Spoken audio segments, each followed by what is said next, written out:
दोस्तों, क्या आपने कभी सोचा है कि स्विमिंग पूल जिसमें इतने सारे लोग स्विम करते रहते हैं, इसके बावजूद भी उसका पानी इतना क्रिस्टल क्लियर कैसे होता है? जी हाँ दोस्तों, हम लोग आज बात करने वाले हैं स्विमिंग पूल फिल्ट्रेशन सिस्टम के बारे में। और इसके बेसिक को समझने के लिए आप ये वीडियो पूरा एंड तक देखें और आपको ये वीडियो ज़रूर समझ में आ जाएगा कि स्विमिंग पूल फिल्ट्रेशन सिस्टम कैसे काम करता है। तो सबसे पहले बेसिक कंपोनेंट्स के बारे में जान लेते हैं जो स्विमिंग पूल में लगे होते हैं। ये ओवरफ्लो है।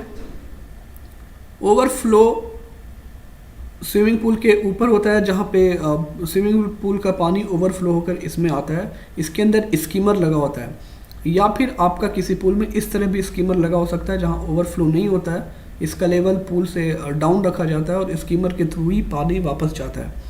तो या तो ये ऐसा हो सकता है या ऐसा भी हो सकता है। स्कीमर ऐसा दिखता है, फिक्स होने के बाद ये ऐसा हो जाता है। स्कीमर के अंदर स्कीमर बास्केट होता है, जैसा कि आप देख सकते हैं। इसके अंदर पत्तियां या ऐसी बड़ी मटेरियल जो होती हैं, जो इम्प्योरिटीज होती हैं स्विमिंग पूल के अंदर, उसको स्कीमर बास्केट में वो फिल्टर आउट हो जाती हैं। ये जेट नोजल है।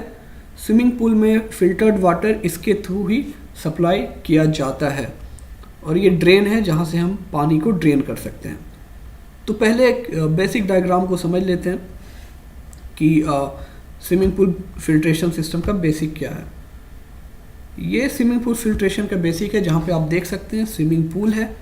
अगर यहाँ पे स्कीमर अंदर वाला है तो यहाँ पे ऐसे कुछ स्कीमर्स लगे रहेंगे, या अगर ये ओवरफ्लो है तो यहाँ पे टाइल्स के नीचे ऐसा बनाया हुआ होता है। ये पूरा हॉलो होता है, इसके अंदर हम लोग स्कीमर लगाते हैं। वहाँ से पानी ओवरफ्लो होकर इस टैंक में आता है, या अगर स्कीमर है तो स्कीमर के थ्रू इस टैंक में आता है। इस टैंक को बैलेंसिंग टैंक कहते हैं। बैलेंसिंग टैंक में आने के बाद वाटर वहाँ से सीधा पंप में जाता है, जो हमारा फिल्ट्रेशन पंप है। एक बात नोट करें, यहाँ पे फिल्ट्रेशन पंप में जैसा आपने ऊपर स्कीमर बास्केट देखा था, कुछ कुछ उसी तरह का बास्केट यहाँ भी लगा रहता है फिल्ट्रेशन पंप में। और यहाँ पे इम्प्योरिटीज़ जो वहाँ से बच के आ गई हुई होती हैं, यहाँ पे फिल्टर आउट हो जाती हैं। उसके बाद फिल्ट्रेशन पंप से पानी सीधा जाता है फिल्टर में। मल्टीमीडिया फ़िल्टर या नॉर्मल फ़िल्टर हो सकता है। इस फिल्टर में छोटी छोटी ग्रेन्स होती हैं, चावल के दाने के जैसी। सैंड की हो सकती हैं या शीशे की हो सकती हैं। उसमें ये बाकी सारी इम्प्योरिटीज़ इसके अंदर कैचअप हो जाती हैं, और यहाँ से वाटर जो होता है वो फिल्टर्ड वाटर यहाँ से आगे निकलता है और सीधा पूल में, स्विमिंग पूल में चला जाता है। इसके अलावा आपके पास ये ड्रेन लाइन भी है। अगर आपको किसी वजह से स्विमिंग पूल को ड्रेन करना है, उसके पानी को बाहर निकालना है, तो ये वाल्व आप ओपन कर सकते हैं और ओपन करके सीधा पंप के थ्रू यहाँ पे आप फिल्टर में ये जो मल्टीपोर्ट कहते हैं इस पोर्शन को, मल्टीपोर्ट वाल्व क्या करता है कि यहाँ से आप इसको ड्रेन पे जैसे ही सेट करते हैं तो वो सारा पानी ड्रेन आउट कर देता है। इसके अलावा हमारा वैक्यूम लाइन भी इसी में आता है। यहाँ से वैक्यूम लाइन, इसमें वैक्यूम के पोर्ट लगे होते हैं, वैसे ही जैसे स्कीमर या ड्रेन के हैं वैसे ही वैक्यूम के भी पोर्ट होते हैं कुछ। वहाँ पे पाइप लगा के आप सीधे पानी को एक फ़िल्टर के थ्रू सर्कुलेट कर सकते हैं, जिससे कि पानी क्लीन हो जाए। तो ये हमारा बेसिक कॉन्सेप्ट है। इसके अलावा भी हमारे स्विमिंग पूल में कुछ सिस्टम लगे होते हैं, जैसे कि स्विमिंग पूल के वाटर को के टेम्परेचर के लिए हीट एक्सचेंजर लगा हुआ होता है। हीट एक्सचेंजर क्या है? उसमें हॉट या चिल्ड दोनों तरह के वाटर आप यूज़ कर सकते हैं। दोनों तरह के वाटर का कनेक्शन होता है, और depending upon the atmospheric temperature, बाहर के मौसम के हिसाब से, अगर सर्दी ज़्यादा है तो जाहिर है आप पानी को गर्म करना चाहेंगे, उसके लिए यहाँ पे हॉट वाटर का कनेक्शन लिया जाता है। और अगर गर्मी है तो आप चिल्ड वाटर का कनेक्शन लेते हैं। तो एक ट्यूब में वाटर फ्लो करती रहती है, और उसी दूसरे ट्यूब में यहाँ से जो हम वाटर लेते हैं, जो फिल्टर्ड वाटर स्विमिंग पूल में जा रहा है, वही वाटर यहाँ से लेते हैं और इसी ट्यूब के साथ इसको भी घुमाते हैं। अगर हमें पानी को ठंडा या गर्म करना है, जैसा भी चिल्ड वाटर है जो इसमें सप्लाई और रिटर्न, या हॉट वाटर है, उसी हिसाब से हमारे पानी का टेम्परेचर सही होता है और ये वापस स्विमिंग पूल में चला जाता है। फिर हम यहाँ पे एक वाल्व लगा देते हैं और उस वाल्व को क्लोज रखते हैं। जिससे कि पानी हीट एक्सचेंजर के थ्रू क्रॉस करे।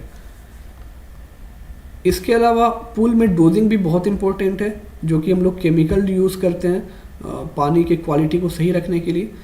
बैक्टीरियाज और फंगस और लेजुनेला बहुत सारी चीज़ें होती हैं, उनको मैनेज करने के लिए हम लोग यूज़ करते हैं dosing system. Dosing system chlorine या ब्रोमीन दोनों का हो सकता है।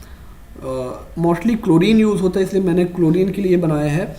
और क्लोरीन के साथ साथ पीएच भी यूज़ किया जाता है। पीएच और क्लोरीन को बैलेंस रखना बहुत ही इंपॉर्टेंट है।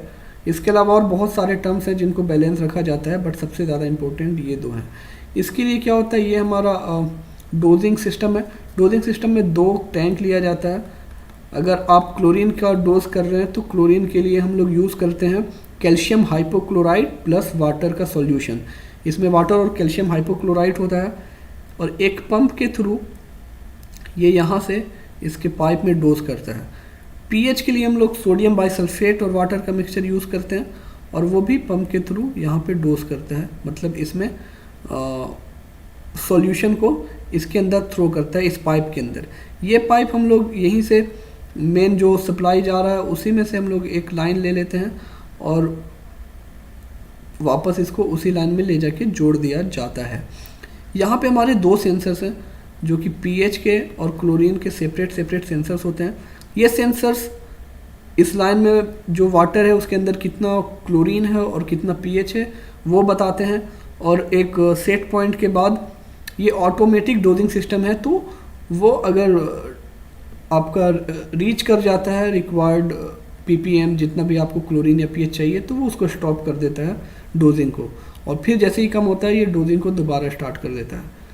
तो यहाँ से डोज किया हुआ पाइप, फिर डोज किया हुआ पानी सीधा जेट नोजल के थ्रू स्विमिंग पूल में चला जाता है।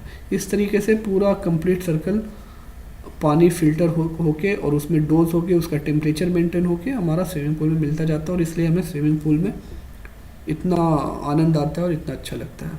Thank you for watching.